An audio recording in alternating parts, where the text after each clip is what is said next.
নারী যদি নারীর মতো হয় তবে পুরুষ অনেক উপরে উঠে, আর নারী যদি আনারী হয় পুরুষ নিচে নামে। নারী ছিল কে?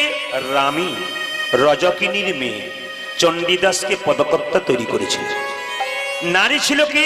পদ্মাবতী, যিনি জয়দেবকে গোবিন্দ চরণ পাইয়ে দিয়েছিলেন। নারী ছিল কে?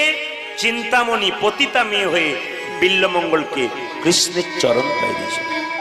এই জন্য মায়েরা এই কীর্তন শুনতে এসে যতক্ষণ শুনবেন ততক্ষণ ভালো ভালো কথাগুলো নিয়ে যাবেন। আমার গুরুদেব আমাকে বলেছিলেন, গরু যখন খাবার খায় তখন খুব তাড়াতাড়ি খায়, কিন্তু খাবারটা খাওয়ার পর আস্তে আস্তে জাবর কাটে। জাবর কাটা বুঝতে পেরেছেন আপনারা? আস্বাদন করে খাবারটাকে। আপনাদের কাছে নিবেদন রইল, আজকে 100টা কথা যদি আমি বলি, 10টা কথা যদি ভেতরে নিয়ে যেতে পারেন আর বাড়িতে ব্যবহার করতে পারেন, জীবনটা আপনার সুন্দর হবেই হবে।